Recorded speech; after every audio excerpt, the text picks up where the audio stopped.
नमस्कार, सुदर्शन न्यूज देख रहे हैं आप। मैं आपके साथ आशीष प्रमोद गोस्वामी। समय आपके पसंदीदा कार्यक्रम जनमत का, जिसमें हम आपको देश और दुनिया की तमाम खबरें विस्तार के साथ दिखाते और बताते हैं।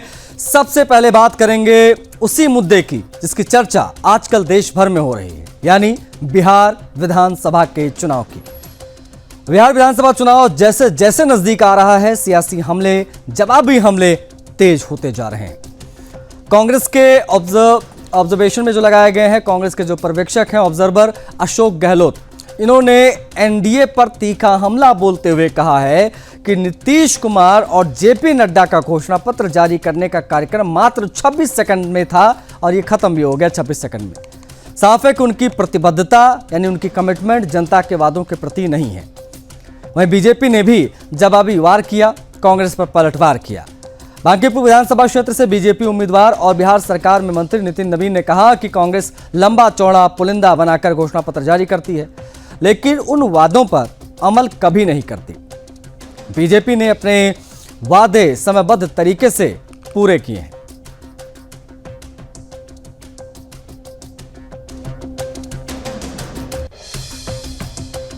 26 सेकेंड। अब बताइए, इतिहास बन गया। आज तो इतिहास बन गया है कि 26 सेकंड में अमित शाह जी और नीतीश कुमार जी और नड्डा साहब तीनों आए थे और 26 सेकंड रुके चले गए। उनके डिप्टी सीएम जो है बाद में उसको पढ़ रहे हैं मैनिफेस्टो को। इसके मायने है कि इनका मैनिफेस्टो में विश्वास नहीं है। जो परंपरा होती है मैनिफेस्टो जारी करने की, खाली परंपरा निभाई इन्होंने। इनका कमिटमेंट मैनिफेस्टो नहीं, इसका मतलब ये हुआ है। माननीय प्रधानमंत्री जी को पटना की ऐतिहासिक धरती पे आगमन होने जा रहा है और जो अब तक का जब रोड शो हुआ है, पटना के लोगों ने पूरा उत्साहित होकर उसमें भाग लिया है। हम जनप्रतिनिधि उनको निमंत्रण देने निकले हैं कि आइए प्रधानमंत्री के रोड शो के इस ऐतिहासिक रोड शो में भाग लीजिए। लेकिन दूसरी तरफ अशोक गहलोत कह रहे हैं कि आप लोग का मैनिफेस्टो में बड़े बड़े लोग आए, 26 सेकंड में ही सब लोग चल दिए। अशोक गहलोत कांग्रेस के लीडर हैं। हम काम करते हैं, आप लंबा पुलिंदा बना के भी क्या कर लिए। आपने अब तक आपने अशोक गहलोत जी, आपने जिन जिन राज्यों में घोषणा पत्र जारी किया, आज तक उसमें पूरा नहीं हुआ। भाजपा ने टाइम बॉन्डेड पूरा किया। आपने घोषणा पत्र का 2 साल होने जा रहा है कई राज्यों में, हिमाचल और कर्नाटका में, वहां अभी तक आपने शुरुआत नहीं किया। भाजपा शासित राज्यों में जहां पर भाजपा ने घोषणा पत्र किया था, उसको टाइम बॉन्ड तरीके से पूरा किया। तो हम करने में भले सेकंड लगाते हैं पर टाइम पर पूरा करते हैं और आपका अरसा बीत जाता है, आपका कुछ नहीं होता। देखिए, बिहार की सियासत पूरे उफान पर है। मंच सजे हुए हैं, नारों की गूंज गलियों में सुनाई दे रही है। बड़े बड़े जो नेता हैं, विशेष तौर पर दोनों बड़े गठबंधन पूरी ताकत के साथ मैदान में हैं। एनडीए ने पटना में अपना घोषणा पत्र जारी किया, बड़े वादों की झड़ी लगा दी। 1 करोड़ नौकरियों की बात हुई है। महिलाओं को 2 लाख की आर्थिक सहायता, 1 करोड़ लखपति दीदी बनाने का संकल्प लिया गया है। इसके साथ ही गरीब छात्रों के लिए केजी से पीजी तक मुफ्त शिक्षा और मां जानकी के सीतापुरम के विकास का वादा भी किया गया है। वहीं महागठबंधन पहले ही बदलाव का प्रण लेकर जनता के सामने है। 10 लाख सरकारी नौकरी, पुरानी पेंशन बहाली, युवाओं के लिए रोजगार मिशन जैसी घोषणाएं महागठबंधन की तरफ से की गई हैं। अब बिहार की जमीन पर वादों की होड़ मच गई है। दोनों ही पक्ष जनता को अपने सपनों का खाका दिखा रहे हैं। बात एनडीए के घोषणा पत्र की अगर हम करें तो आपको दिखाएंगे कि एनडीए के इस संकल्प पत्र में क्या वादे किए गए हैं। ये भी ग्राफिक्स के माध्यम से आप तक हम पहुंचाएंगे कि एनडीए के घोषणा पत्र में आखिर क्या है। जो एनडीए का घोषणा पत्र है उसमें 1 करोड़ महिलाओं को करोड़पति दीदी बनाने का लक्ष्य रखा गया है। मतलब बिहार की 1 करोड़ महिलाएं लखपति दीदी बनाई जाएंगी। बिहार में सड़कों का जाल बढ़ाने के लिए 7 एक्सप्रेस वे बनाए जाएंगे।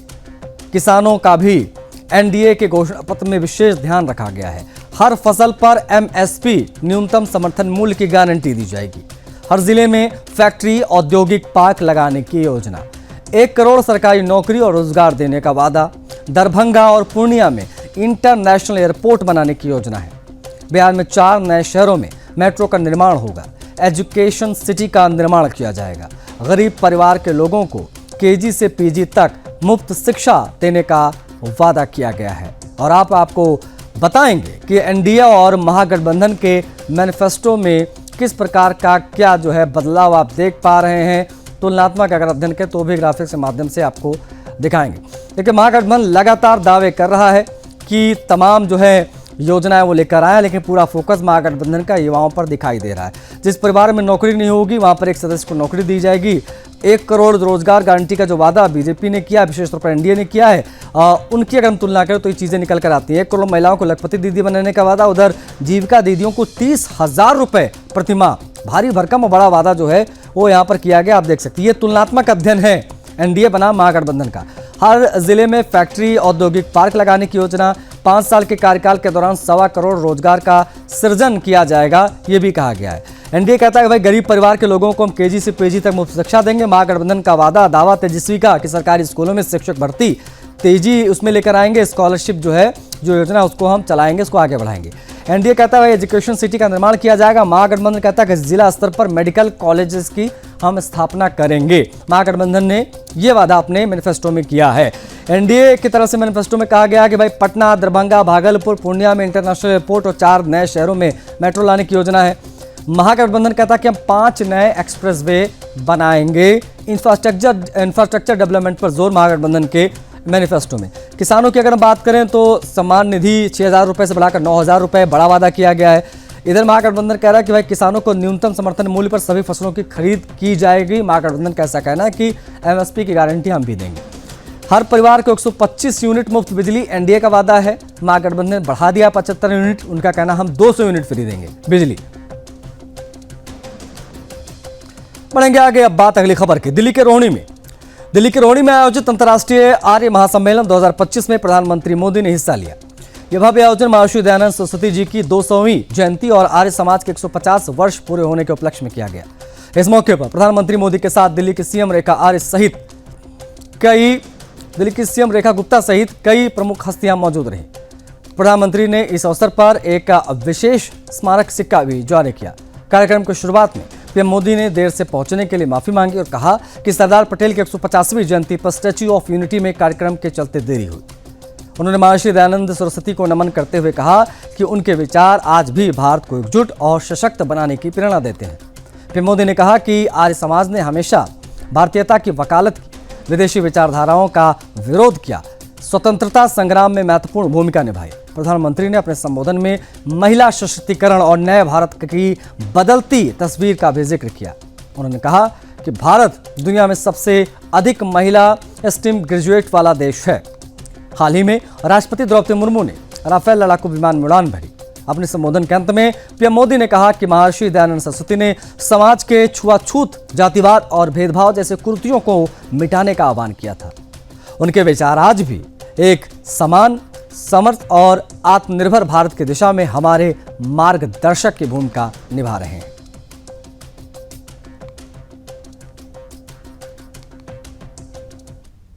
मैं आज आपसे कुछ मांगने के लिए भी आया हूं, कुछ आग्रह भी करने आया हूं। मांग सकता हूं ना? मांग सकता हूं ना? मुझे पूरा विश्वास है आप देखे रहेंगे। राष्ट्र निर्माण के महायज्ञ में आप इतना कुछ पहले से कर रहे हैं। मैं देश की कुछ वर्तमान प्राथमिकताएं भी आपके सामने दोहराना चाहता हूं। जैसे स्वदेशी आंदोलन, आर्य समाज इनसे ऐतिहासिक रूप से जुड़ा रहा है। आज जब देश ने फिर से स्वदेशी की जिम्मेदारी उठाई है, देश वोकल फॉर लोकल हुआ है, तो आपकी भूमिका इसमें और अहम हो जाती है। साथियों, आपको ध्यान होगा, अभी कुछ समय पहले देश ने ज्ञान भारतम मिशन भी शुरू किया है। इसका उद्देश्य है भारत की प्राचीन मैन्युस्क्रिप्ट को डिजिटाइज और प्रिजर्व करना। अथाह ज्ञान की हमारी ये धरोहरें ये तभी संरक्षित होगी जब हमारी नई पीढ़ी इनसे जुड़े, इनकी अहमियत को समझे। इसलिए मैं आर्य समाज से आह्वान करूंगा, आपने 150 साल से भारत के पवित्र प्राचीन ग्रंथों को खोजने और संरक्षित करने का काम किया है। हमारे ग्रंथों को मौलिक रूप में बचाने का काम कई पीढ़ियों से आर्य समाज के लोग करते आ रहे हैं। ज्ञान भारतम मिशन अब इसी प्रयास को राष्ट्रीय स्तर पर लेकर जाएगा। गुजरात और महाराष्ट्र के हमारे माननीय राज्यपाल महोदय आचार्य देवव्रत जी, पूज्य स्वामी देवव्रत स्वामी जी, आर्य समाज के समर्पित आचार्यगण, विद्वानों, सहयोगियों और दिल्ली के मेरे सभी भाई बहनों को मेरा सादर नमस्कार।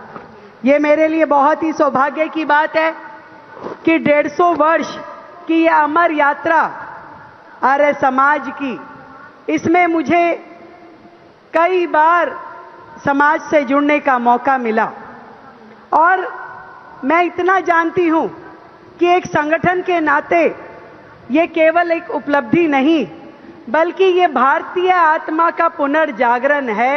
150 वर्ष की यात्रा। राष्ट्रीय एकता दिवस के अवसर पर आज भारतीय सेना ने नई दिल्ली के मानेकशॉ सेंटर में आयोजित किया यंग लीडर्स फोरम 2025। विषय था वीर युवा भारत की राष्ट्रीय सुरक्षा और विकास के लिए सशक्तिकरण। यह कार्यक्रम centre for land warfare studies के सहयोग से आयोजित किया गया और यह चाणक्य डिफेंस डायलॉग 2025 का प्री इवेंट था जो नवंबर के अंत में होना है। इस मंच पर देश के प्रतिष्ठित नेता और वक्ता मौजूद रहे। केंद्रीय मंत्री किरण रिजिजू, थल सेना प्रमुख जनरल उपेंद्र द्विवेदी और सांसद तेजस्वी सूर्या, जिन्होंने देश भर से आए युवाओं, कैडेट्स, शिक्षाविदों, उद्योग जगत और स्टार्टअप लीडर्स को संबोधित किया।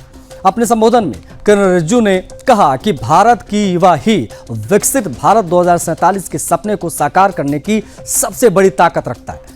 उन्होंने कहा कि आज भारत का 7% से अधिक की आर्थिक वृद्धि देश के आत्मविश्वास और क्षमताओं को दर्शाती है। मंत्री ने युवाओं से अनुशासन, देशभक्ति और फिटनेस जैसे गुण अपनाने की अपील की और कहा कि सेना और युवा मिलकर भारत को विश्व की अग्रणी शक्ति बनाएंगे। जनरल उपेंद्र द्विवेदी, थल सेना प्रमुख, ने अपने संबोधन में कहा कि भारत की 65% आबादी 35 वर्ष से कम है। ये युवा ऊर्जा, नवाचार और साहस का प्रतीक है। उन्होंने सेना के डिकेड ऑफ ट्रांसफॉर्मेशन की चर्चा की, जिसमें IITs में आर्मी सेल्स टेक्नोलॉजीज क्लस्टर्स और इंडियन आर्मी इंटर्नशिप प्रोग्राम 2025 जैसे तमाम पहले शामिल हैं। उन्होंने ऑपरेशन सिंदूर में युवाओं की भागीदारी को भारत की नैतिक शक्ति और पेशेवर उत्कृष्टता का उदाहरण बताया। तेजस्वी सूर्या ने अपने प्रेरणादायक संबोधन में कहा कि युवा शक्ति ही भारत की नैतिक और रणनीतिक शक्ति की नींव है। उन्होंने कहा कि भारत अब अभाव से संभावनाओं की ओर बढ़ रहा है। चांद पर उतरने से लेकर डिजिटल क्रांति तक हर कदम पर युवा शक्ति अग्रणी है। उन्होंने युवाओं से आग्रह किया है कि वे आत्मनिर्भर, अनुशासित और एकजुट भारत के निर्माण में अग्रणी भूमिका निभाएं। यंग लीडर्स फोरम 2025 का समापन इस संदेश के साथ हुआ कि भारत का युवा ही राष्ट्र की सबसे बड़ी ताकत है, वह देश की समृद्धि का निर्माता और उसकी संप्रभुता का रक्षक भी। इस फोरम से निकले विचार और सुझाव आगे चाणक्य डिफेंस डायलॉग 2025 में शामिल किए जाएंगे, जिसका विषय है रिफॉर्म टू ट्रांसफॉर्म, सशक्त, सुरक्षित और विकसित भारत। आयोजन में मौजूद अतिथियों से हमारे संवाददाता थेजो तालोनाकरो ने बात की। क्या कहा उन्होंने वो भी आपको दिखाएंगे तमाम प्रतिक्रियाओं के साथ। आज राष्ट्रीय एकता दिवस के मौके पर Indian army young leaders forum organize किया है, जिसका थीम है Veer Yuva empowering youth for India's national security. ये इवेंट सरदार वल्लभ पटेल जी के जन्म दिवस पर उनकी एकता और सुरक्षा के विजन को सैल्यूट करता है और देश के युवाओं को इंस्पायर करता है कि वो विकसित भारत 2047 के सपने को साकार करे। इस फोरम में शामिल हुए हैं union minister Shri Kiran Rijiju, army chief general Upendra Trivedi और एमपी तेजस्वी सूर्या, साथ ही कई यूथ आइकन्स और स्कॉलर्स भी अपने आइडियाज और एक्सपीरियंसेस शेयर किया है। यहाँ डिस्कशन का फोकस है कैसे भारत के युवा इनोवेशन, टेक्नोलॉजी और लीडरशिप के जरिए देश की नेशनल सिक्योरिटी और डेवलपमेंट में अपने योगदान दे सकते हैं। चाणक्य डिफेंस डायलॉग 2025 की प्रीकर्सर के रूप में ये यंग लीडर्स फोरम एक प्लेटफॉर्म ही नहीं, एक मूवमेंट है जहां से निकल रहे हैं यूनिटी, इनोवेशन और नेशन स्पिरिट के नई दीपक। यही है भारत के युवा, वीर युवा, जो ले जा रहे हैं देश के को विकसित भारत 2047 की ओर। जय हिंद, मैं हूं तेजो तालनक्रो, सुदर्शन न्यूज चैनल के लिए नई दिल्ली से विद कैमरा पर्सन जीतू के साथ। Sir, you have spoke powerfully about Arunachal as the frontier of courage, culture and consciousness coexist. So how do you think the Indian Army is helping integrating in border securities like Arunachal Pradesh?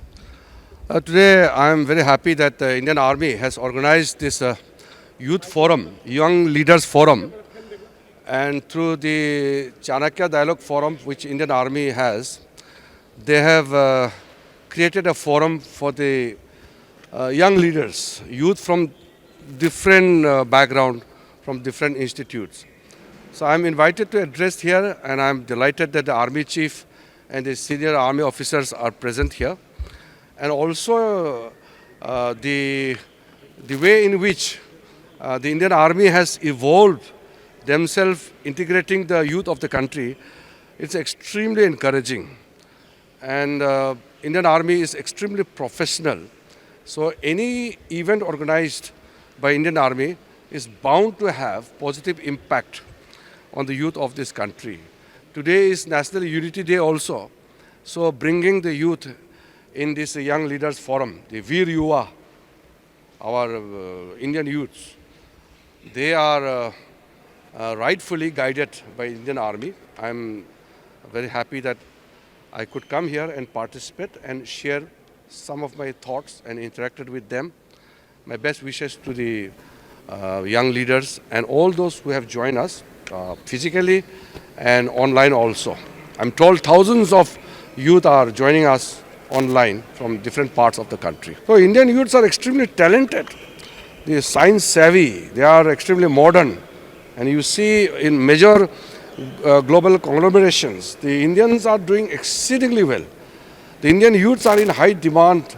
Sir, the Indian Army has long been a model of discipline, service and nation-first ethos. So in this context, how do the Indian Army inspiring, engaging India's youth to translate the potential into power for a Sashakt, Surakshit and Viksit Bharat? The Indian Army and the armed forces are one of those few institutions that inspire young Indians to be patriotic, to dream big, to be professional, to be committed to the job, and to deliver beyond the calls of duty. We all, at some point in time when we were young growing up, we have all dreamt of being in the armed forces, having won sometime, I want to be a pilot, I want to be a, wear the olive green. It is an aspiration because it inspires. And even today, the Indian Army, through initiatives of this kind, by engaging with young Indians, organizing these kind of programs where they can listen to people speak about various aspects of national security, get an opportunity to rub shoulders and meet and shake hands with the legends of the Indian Armed Forces, is a fantastic opportunity for young people to go back feeling more inspired, give young people a purpose for their life.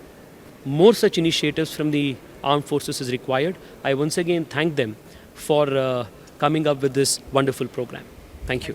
It's with immense pride and a deep sense of purpose that I welcome Honorable Minister to Veer Yuva, that is Young Leaders Forum of the Indian Army's annual flagship international seminar, Chanakya Defense Dialogue 2025. 25. As you are aware, that for the first time ever, we have the Youth Leaders Forum being held as the pre-event, especially for the youth of the country, which sets the tone for the larger theme of reform to transform, Sashakt, Surakshit or Viksit Bharat. It's indeed a rare privilege to stand before this august gathering of India's bravest and brightest minds, present here and connected virtually across the country, who will help build the nation and inspire generations for a journey towards Viksit Bharat. Bhopal में सरदार वल्लभ भाई पटेल की 150वीं जयंती पर राष्ट्रीय एकता दिवस के अवसर पर भव्य कार्यक्रम आयोजित किया गया। शौर्य स्मारक से शुरू हुई रन फॉर यूनिटी में हजारों युवाएं, पुलिसकर्मी, एनसीसी कैडेट्स और खिलाड़ियों ने उत्साहपूर्वक भाग लिया। मुख्यमंत्री डॉक्टर मोहन यादव ने इस दौड़ में शामिल होकर एकता, अखंडता और समस्तता का संदेश दिया। इस मौके पर बीजेपी प्रदेश अध्यक्ष हेमंत खंडेलवाल, मंत्री कृष्णा गौड़, धर्मेंद्र लोधी और विधायक भगवान दास सब नानी सहित कई जनप्रतिनिधि मौजूद रहे। सीएम ने कहा कि यह कार्यक्रम सरदार पटेल के योगदान को समर्पित है, जिन्होंने 562 रियासतों को मिलाकर एक भारत बनाया, प्रशासनिक तंत्र को मजबूत किया। इसके अलावा डॉक्टर मोहन यादव ने मध्य प्रदेश स्थापना दिवस के बारे में भी जानकारी दी। बताया कि इस बार इसे भव्य रूप से 3 दिवसीय उत्सव के रूप में मनाया जाएगा। इस अवसर पर सम्राट विक्रमादित्य महानाट्य की विशेष प्रस्तुति भी देखने को मिली।